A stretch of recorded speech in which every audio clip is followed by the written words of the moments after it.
नमस्कार दोस्तों। अगर जो आप एक पब्लिक सेक्टर एम्प्लॉय हैं, अगर जो आप एक सरकारी नौकरी में एक एम्प्लॉय हैं या फिर आप एक पेंशनधारी हैं, तो आपके लिए भारत सरकार की ओर से एक बहुत बड़ा गुड न्यूज है। और ये गुड न्यूज ये है दोस्तों यहाँ पे कि महंगाई के प्रभाव को कम करने के लिए कॉस्ट ऑफ लिविंग एडजस्टमेंट के रूप में ये जो यहाँ पे पेंशनधारी है या फिर अगर जो आपके पास एक सरकारी नौकरी है, पब्लिक सेक्टर एम्प्लॉय है, तो इनको कह लीजिए कि उनके बेसिक सैलरी का एक हिस्सा डियरनेस अलायंस के रूप में दिया जाता है। और इसी डीए में 4% का भारत सरकार यहाँ पे कह लीजिए कि बढ़ोतरी कर रही है। जो पहले 42% दिया जाता था, अब उसको 4% से बढ़ाकर 46% सरकार करेगी। और इस चीज़ का इम्प्लीमेंटेशन 1 जुलाई 2023 से यहाँ पे किया जाएगा। यानी कि 1 जुलाई 2023 के बाद आपका जो भी सैलरी है उसका 46% आपको डियरनेस अलायंस के रूप में यहाँ पे दिया जाएगा। तो एक बहुत बड़ी यहाँ पे कह लीजिए कि इस महंगाई के दिनों में एक बहुत बड़ा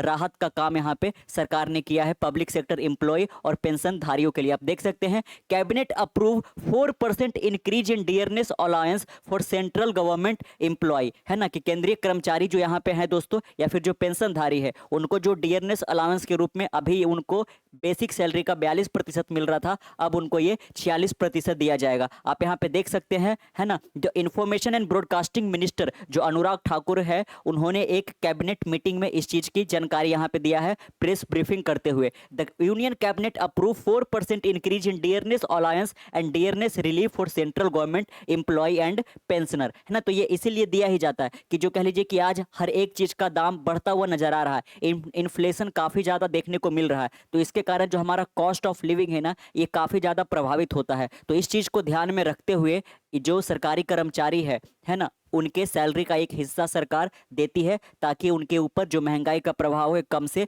कम असर डाल सके, है ना। तो ये एक डीए के रूप में और एक डीआर के रूप में दिया जाता है। डीए उनको दिया जाता है जो कि यहाँ पे सरकारी एम्प्लॉय हैं, अभी काम कर रहे हैं, कार्यरत हैं, और डीआर उनको दिया जाता है, डियरनेस रिलीफ, जो कि एक पेंशनधारी है। तो दोनों के लिए आप देख सकते हैं कि 42% से बढ़कर अब ये 46% हो गया है। 4% का एक हाइक देखने को मिलेगा यहाँ पे दोस्तों। The increase follow the formula recommended by the 7th central पे कमीशन। ये कब आया है दोस्तों? तो जब से यहाँ पे 7वां सेंट्रल पे कमीशन यहाँ पे आया है, उसके जस्ट बाद का ये एक बहुत बड़ा यहाँ पे न्यूज है। The cumulative financial impact resulting from both D R and DA is estimated at 12,857 crore रुपया। यानी कि इतना करोड़ रुपया सरकार लगभग अपने 48.67 यानी कि लगभग 49 लाख सेंट्रल गवर्नमेंट एम्प्लॉय को और करीब 67 लाख 95,000 यानी कि 68 लाख पेंशनर को, अगर जो आप दोनों को मिला देते हो तो करीब करीब 1 करोड़ लोगों को सरकार 12,857 करोड़ रुपया डीए और डीआर के रूप में यहाँ पे कह लीजिए कि बांटेगी, जो कि 4% बढ़ने के बाद ही यहाँ पे है। मिनिमम सपोर्ट प्राइस जो एमएसपी है दोस्तों गेहूं के लिए, है ना, उसको भी इंक्रीज किया गया है, जो कि 150 रुपया पहले पर क्विंटल था, अब वो यहाँ पे 2275 रुपया पर क्विंटल 2023-2024 फाइनेंशियल ईयर के लिए यहाँ पे रखा गया। तो आप देख सकते हैं कि कितना, है ना, बड़ा एक इंक्रीमेंट देखने को मिल रहा है, कहाँ 150 रुपया और कहाँ 2275 रुपया। तो एमएसपी में भी एक बहुत बड़ा इजाफा 7th पे कमीशन के तहत किया गया है और डीए और डीआर के ऊपर। The government has already sanction Diwali bonus for group C and non gazetted group B level official which include paramilitary forces. यहाँ पे कह लीजिए कि जो दिवाली के यहाँ पे पर्व के त्यौहार पे जो बोनस दिया जाता है, तो जो ग्रुप सी को और जो non gazetted group B level के जो ऑफिशियल है